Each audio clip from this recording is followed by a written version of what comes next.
ज्योतिर्गमयति ज्ञानाञ्जनशलाकया चक्षुरुन्मीलितं येन तस्मै श्रीगुरवे नमः। श्रीचैतन्यमहाविष्णुं स्थापितं येन भूतले स्वयं रूपो कदा बाह्यं ददाति शतदन्तिकं। वन्देऽहं श्रीगुरो श्रीयुतो पदकमलं श्रीगुरुवैष्णवांश्च श्रीरूपं साग्रजातं सहगणा ललिता श्रीविशाखान्वितं च। नमोऽयं विष्णुपदाय कृष्णप्रेष्ठाय भूतले श्रीमते भक्तिवेदान्त स्वामिनिति नामिने। नमस्ते सरस्वती देवे गौरवाणी प्रचारिणे निर्विशेष शून्यवादी पाश्चात्य देशोद्धारिणे। नमोऽयं विष्णुपदाय कृष्णप्रेष्ठाय भूतले श्रीमते जयपताका स्वामिनिति नामिने। नमाचार्यपदाय निताय कृपापदायिने गौरकथाधामदाय नवलग्रामोद्धारिणे।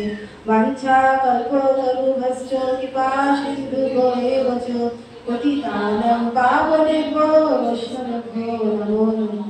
नमो वृन्दाय तुलसीदेव्यै केशवस्य च कृष्णभक्तिकरदेवी सत्यवत्यै नमो नमः। हे कृष्ण करुणा सिन्धु दीनबन्धु जगत्पते गोपेश गोपिकाकान्त राधाकान्त नमोस्तुते।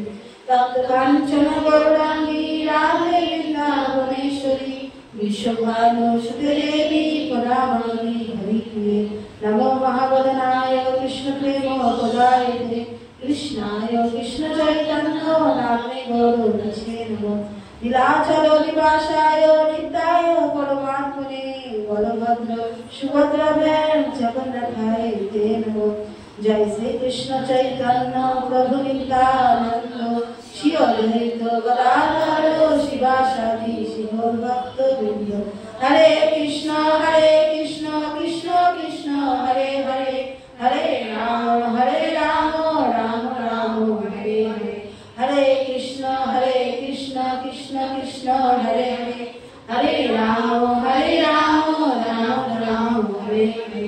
हरे कृष्ण कृष्ण कृष्ण हरे हरे हरे राम राम राम हरे हरे। जय मंगलचरण की जय कृष्णचंद्र भगवान की जय भगवत श्री प्रभुपाद की पतित पावन गुरु महाराज की जय समवेत गौर भक्तवृंद की जय जय निताई गौर प्रेमानंदे हरि हरि बोल। সকলে হাত জোড় করে বলুন ওম নমো ভগবতে বাসুদেবায়। ওম নমো ভগবতে বাসুদেবায়। ओम नमो भगवते वासुदेवाय।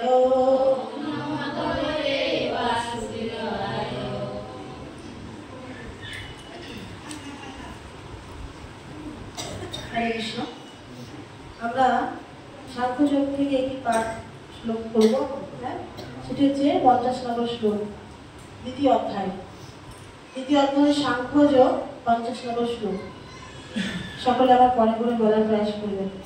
बुद्धि युक्त जहाती हो उभे सुकृत दुष्कृते तस्मात् जगाय जुष्यस যোগ কর্মসু কৌশল। Good, very good. আচ্ছা, এই শ্লোকের অনুবাদ। যিনি ভগবত ভক্তির অনুসরণ করেন তিনি এই জীবনেই পাপ ও পুণ্য উভয় ফল থেকে মুক্ত হন। অতএব তুমি নিষ্কাম কর্মযোগের অনুষ্ঠান করো, সেটি হচ্ছে কর্ম কৌশল। সকলে বলুন, যিনি ভগবত ভক্তির অনুশীলন করেন তিনি এই জীবনেই পাপ ও পুণ্য উভয় ফল থেকে মুক্ত হন। অতএব তুমি নিষ্কাম কর্মযোগের অনুষ্ঠান করো, সেটি কর্ম কৌশল। ভগবান অর্জুনকে এবং আমাদেরকে কি বলছেন যে তুমি ভগবত ভক্তি অনুশীলন করতে হবে। সকলে একটু এদিকে আসতে পারবে? এদিকে আসুন আপনি, সকলে একটু সামনে বসতে দিয়ে সবার দিকে না তাকালে ভালো লাগে। যাই হোক আমারই বসার একটু ভুল হয়েছে। হ্যাঁ, তো ভগবত ভক্তি অনুশীলন করতে বলছি সকলকে। হ্যাঁ, মানে ভগবত ভক্তি কি সেটা আমাদের জানা দরকার, তাই না? আমরা সকলেই জানি যে ভক্তরা ভগবত ভক্তি করছে, আবার অনেকে ভাবে এটা ভুল, কর্ম ছেড়ে দিয়ে সংসার ছেড়ে দিয়ে শুধু অনুশীলন করছে। কি করছে এরা? হরে কৃষ্ণ হরে রাম করে, কিন্তু ভগবান এখানে গীতায় বলছে যিনি ভগবত ভক্তির অনুশীলন করেন তিনি এই জীবনে পাপ ও পুণ্য থেকে মুক্ত হয়ে যাবেন। আর কি হবে? ভগবানের ধামে চলে যাবেন। এই অধ্যায়তেই বলা আছে আগের শ্লোকে। হ্যাঁ, আর কি করতে হবে? আমাদের কোন কর্ম করতে হবে? নিষ্কাম কর্ম। নিষ্কাম কর্ম মানে ভগবানের জন্যই কর্ম করতে হবে, সারাদিন ঘন্টি ঝুলাতে হবে। বুঝা গেল? এখন আমরা তো বলছি কারো না কারো দাস। যদি ভগবানের দাস না হই তাহলে কারো না কারো দাস হব। স্বামীর দাস, ঠিক আছে, না হলে স্ত্রীর দাস যারা পুরুষ আর কি, নাহলে ছেলে মেয়ের দাস, আর তা না হলে এখন কি করছে? কুকুরের দাস। কুকুর পুষছে, কুকুরের দাসত্ব করছে, তাকে টাইমে খেতে দিতে হচ্ছে, আবার তাকে রাস্তায় নিতে হবে, ঘোরানো দূরে কথা, পটি করা। তাহলে কার দাস করছি বুঝতে পারছো? মানুষ এখন পশুদের দাস হয়ে গেছে।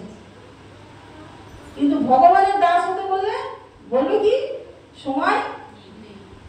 কুকুরের দাসত্ব করতে পারবে, কিন্তু ভগবানের দাসত্ব করবার জন্য সময় নেই।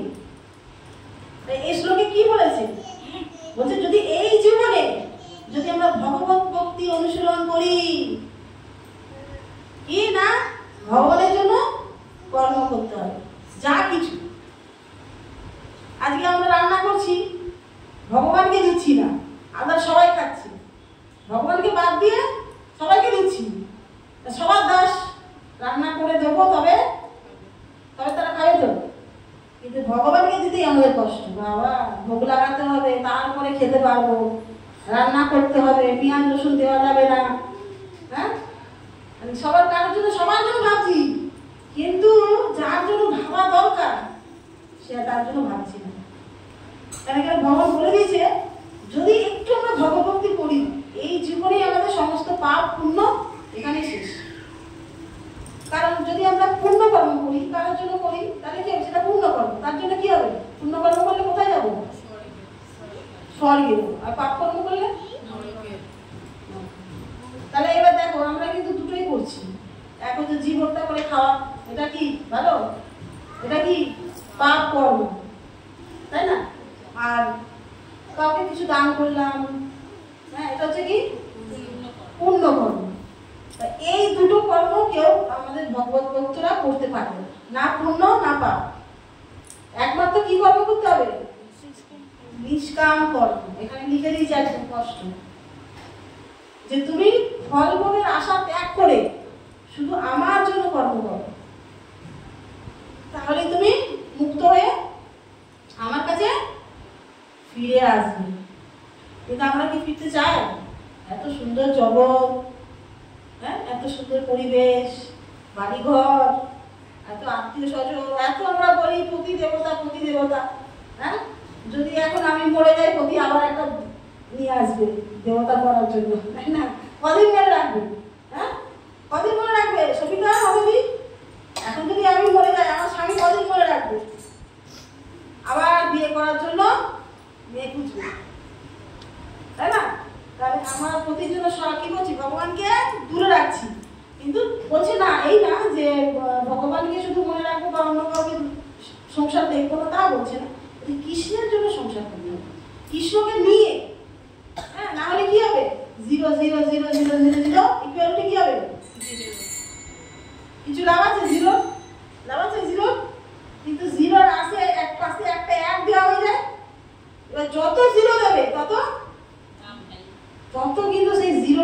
বাড়ছে, তাই না?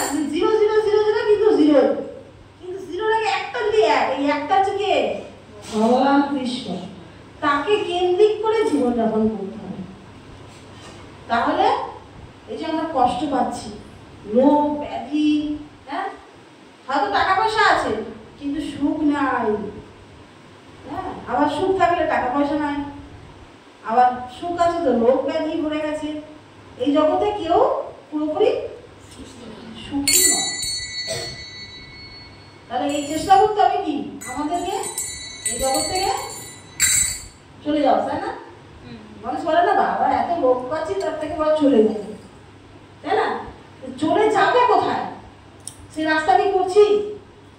আমি যদি এখন পুরীর টিকিট করে না রাখি আমি পুরী যেতে পারবো?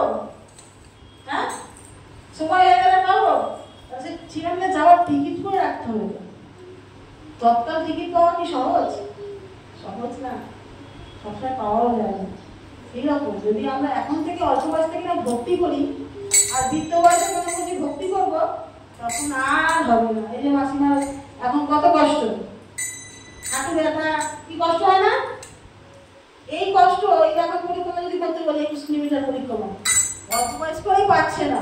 এই গিরি গোবর্ধন পরিক্রমা করবো না। হ্যাঁ, কিছু কিছু ভক্ত আছে যারা হাঁটতে পারেন, আগেই করছে টোটো করে যাওয়া যাবে, তারা হ্যাঁ হ্যাঁ কোনো অসুবিধা নেই। তাহলে এখন যদি আমরা না করি তাহলে কবে করবো পুরী পরিক্রমা? এই পরিক্রমা নিশ্চয়ই একটু আগে ব্যাখ্যা করেছে প্রভু, পুরী পরিক্রমা কি মাহাত্ম। কিন্তু মানুষ বলছে কি এমনি ঘুরতে যাবো পুরী, আর ভক্তরা লাফালাফি করছে, টিকিট পাচ্ছে না, সব ট্রেনের টিকিট শেষ, কি করে যাবো? তাদের মাথায় এটাই চিন্তা। কেন ওই দিনটা হচ্ছে বিশেষ একটা দিন, ঠিক আছে? ওই দিনেই পরিক্রমা করতে হবে। এমনি দিনে পরিক্রমা করে একরকম, আর ওই তিথিতে যদি পরিক্রমা কেউ করে, তার বৃন্দাবনের 1 মাস পরিক্রমা, নবদ্বীপের 9 দিনের পরিক্রমা, সব কিছু এই 3 দিন মাত্র পরিক্রমা করলে সব কিছুর ফল পেয়ে যাবে। কিন্তু যারা জানে, হ্যাঁ, মহারাজদের কাছে যারা শুনছে, তারা জানছে যে না বাবা যত কষ্টই হোক, যাই হোক না কেন পরিক্রমায় যাব। এত আনন্দ, সব থেকে আনন্দ কি জানো? 20,000 ভক্ত সঙ্গ আমরা করতে পারবো, মহারাজ সহ। আগে আমাদের গুরু মহারাজও যেতেন, এখন একটু অসুস্থ বলে জানেন। হ্যাঁ, সমস্ত কিছু মহারাজ দেখেছে সঙ্গীত আগে, কত ব্রহ্মচারী মহারাজরা ওখানে, তাদের সঙ্গ আমরা পাচ্ছি।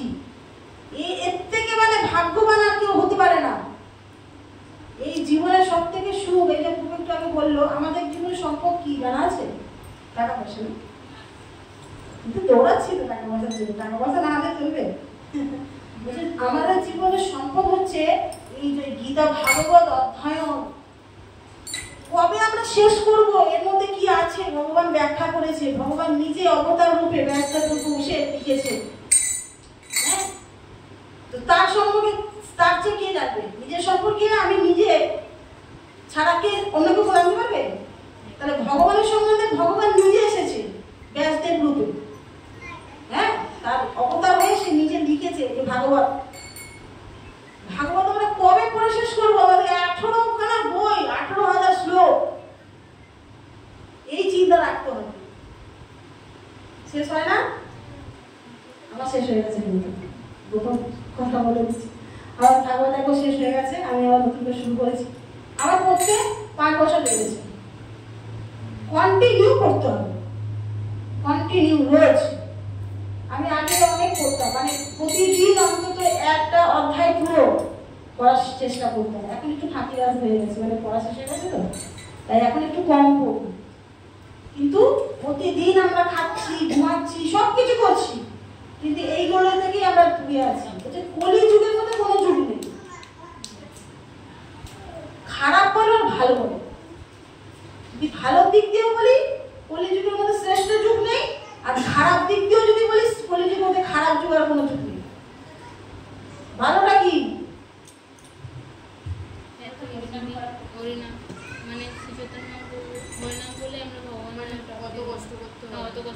সহজ পন্থা দিয়েছে কলিযুগে, ভগবানকে পাওয়ার সহজ পন্থা। ঘুমাও, খাও, শুধু কি ভগবানের হরিনাম করো, কৃষ্ণের সংসার করো, ব্যাস।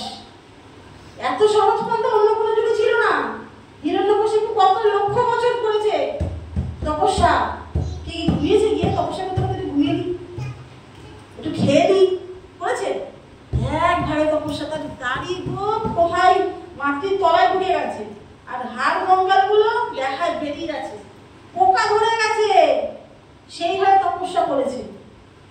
ভগবানকে পাওয়ার জন্য। সে তো ভগবানকে পাওয়ার জন্য নয়, সে তার তপস্যা করছে নিজের বর পাওয়ার জন্য। কিন্তু আগেকার দিনে ঋষিমুনিরা এইভাবে তপস্যা করতো, ভগবানকে পাওয়ার জন্য সাধু মুনিষরা করতো, কিন্তু যারা অসুর তারা বর পাওয়ার জন্য করতো, যেমন ব্রহ্মার বর পাওয়ার জন্য হিরণ্যকশিপু তপস্যা করেছে। অমর হবো, অমর। তো অমর নিজে ব্রহ্মাই নয়, তা তুমি কি করে ব্রহ্মার থেকে বর পাবে? দেবতাদের মৃত্যু আছে এই জগতে, মানে এই যে ব্রহ্মাণ্ডে এতক্ষণ ব্রহ্মাণ্ড আছে, এই কটা ভুবন আছে জানা আছে? টোটাল 14টা ভুবন, 7টা, ঠিক আছে? তো আমরা 7 নম্বরে আছি, আমাদের নিচে আরো 6খানা আছে, আবার ওপরে 6খানা আছে, নিচে 7খানা ওপরে 6টা, ঠিক আছে? টোটাল কিন্তু 14খানা ভুবন আছে। ওদের 14 ভুবনের মধ্যে এই যে হরিনামটা কোথাকার জিনিস? কোথাকার জিনিস এই হরিনামটা? গোলক বৃন্দাবন থেকে এসেছে হরিনাম, কৃষ্ণ প্রসাদ আমরা পাচ্ছি, এটা কোথা থেকে এসেছে? গোলক বৃন্দাবন থেকে এসেছে। যখন কোন শুদ্ধ ভক্ত ভগবানের জন্য রান্না করে সবকিছু নিয়ম কানুন মেনে, নিরামিষ বাসনে, হ্যাঁ, তারপরে সবকিছু নিয়ম কানুনটা মেনে নিয়ে যখন ভগবানকে ভোগ লাগায় না, এই ভোগটা কিন্তু গোলক বৃন্দাবনে যায়। এটা কিন্তু এই না যে ভগবান পায় না, ভগবান কিন্তু পাচ্ছে। কেন আমরা এত কিছু মানি? অনেকে তো আছে আমিষ খাওয়া মানুষরা ভগবানকে দিয়ে ভগবান খাচ্ছে, হ্যাঁ, ভগবানকে যা বসে দিলেই খাবে। তুমি ভগবানকে সেরকম মানে নিষ্কাম ভাবে করছো না, কোনো কিছু নিষ্ঠা ভাবে, ভগবান গ্রহণ করবে না। বৈষ্ণবরা গ্রহণ করে না, ভগবান কি করে গ্রহণ করবে? যারা আমিষ খায়, মাছ মাংস খায়, তাদের হাতে যা বৈষ্ণবরা খায়, তাহলে ভগবান কি করে খাবে? ভগবানও খায় না। কিন্তু কোন শুদ্ধ বৈষ্ণব যখন নিষ্ঠা হয় সবকিছু করে ভগবানকে দেয়, এই ভোগ কিন্তু একদম গোলক বৃন্দাবনে যাচ্ছে, ভগবান কিন্তু পাচ্ছে। সেই প্রসাদ আবার আমাদেরকে এখানে দিচ্ছে, প্রসাদ এসছে গোলক বৃন্দাবন থেকে। কিন্তু হ্যাঁ, নিষ্ঠাভাবে করতে হবে। এই না আমি আমার মন ভরা আমিষ বাসনে সবকিছু করে ভগবানকে দিয়ে দিলাম, হ্যাঁ, ঠেকাঠেকি হয়ে গেল, প্রসাদগুলো মানছে না, এগুলো একটু মানতে হবে, তবেই তো ভগবান সেটাকে গ্রহণ করবে। কারণ ভগবানের আগে গুরুদেবরা দেখছেন, গুরু পরম্পরা ধারাই যাচ্ছে পর পর পর পর, ঠিক আছে? এই গুরু পরম্পরা ধারা এনাদের মাধ্যম দিয়ে যাচ্ছে, ঠিক আছে? তারপরে পঞ্চতত্ত্বের কাছে যাচ্ছে, পঞ্চতত্ত্ব তার অষ্টসখীদের কাছে দিয়ে দিচ্ছে, লাস্টে রাধারানীর কাছে যাচ্ছে, রাধারানী চেক করছে সব ঠিকঠাক আছে তো, নুন ঝাল তেল গরম নেই তো, তবে আমি প্রভুকে দেবো। কেন রাধারানীকে সবসময় তার পাশে রেখেছে ভগবান? কেন? তার স্ত্রী কেন? শ্রেষ্ঠ ভক্ত এই গোপীরা রাধারানীকে কেন ভগবান পাশে রেখেছে? ভগবানের সব থেকে শ্রেষ্ঠ ভক্ত হচ্ছে রাধারানী। রাধারানীর মতো কষ্ট কেউ করতে পারবে না, রাধারানীর মতো ভালোবাসা ভগবানকে কেউ বাঁচতে পারবে না। রাধারানী আর গোপীরা, এই জন্য সবসময় ভগবান তার ভক্তদেরকে কাছে রেখেছে। অনেকে বলে রাধারানীর কপালে তিলক নেই, অথচ ভগবানের কপালে তিলক কেন, গোপীদের কপালে তিলক নেই? কারা কারা জানো? এই যে একবার ভগবানের জ্বর হয়েছিল, ভগবানের জ্বর হয়েছে, তো ভগবানের জ্বর কমছে না, তখন নারদ মুনিকে বলেছে যে আমার ভক্তদের চরণে ধুলো দাও, আমার মাথায় দাও, তবে আমার জ্বর কমবে। কে ছুঁতে দেবে? বাবা ভগবানকে আমার চরণে ধুলো দেবো, তাহলে তো পাপ হবে, হ্যাঁ? আর গোপীদের কাছে গেছে, রাধারানীর কাছে গেছে নারদ মুনি, যে ভগবানের জ্বর হয়েছে, ভগবান বলেছে যদি আমার ভক্তরা তাদের চরণে ধুলো দেয় তাহলে আমার জ্বর কমবে। তখন তারা কি করেছে? সঙ্গে সঙ্গে চরণে ধুলো নিয়ে দিয়ে দিয়েছে। যদি আমাদের ভগবান জ্বর কমে আমাদের চরণে ধুলোর জন্য আমাদের যদি নরকে যেতে হয় তাও ঠিক আছে, তাহলে ভালোবাসাটা হচ্ছে এইরকম। তাহলে ভগবান ভক্তদের চরণে ধুলে নিয়ে নিজে দিল করে মাথায় রেখেছে, ভক্তদের চরণে ধুলে ভগবান মাখে, গায়ে মাখে, যারা শুদ্ধ ভক্ত তাদের চরণে ধুলো ভগবান গায়ে মাখে। বুঝে গেল? আমরা যদি ভগবানের চরণে ধুলে দিচ্ছি, ভগবানও ভক্তের চরণে ধুলে নিয়ে মাখছে। এই হচ্ছে লীলা। এই জন্য ভগবান সবসময় রাধারানীকে আর তার গোপীদেরকে হচ্ছে না শ্রেষ্ঠ ভক্ত গোপীরা, হ্যাঁ, এই যে আমরা তিলক করছি কেন? যাতে তাদের কৃপা আমরা পেতে পারি। যখন আমরা ভগবানকে দর্শন করি, ভগবানও আমাদের দর্শন করে, দেখে তিলক আছে তো। যাদের তিলক থাকে না তাদের কাছে তাকায় না ভগবান, তাদের দিকে তাকায় না। সাঁঠা মন্দিরে যাওয়ার আগে সবাইকে তিলক করতে হবে,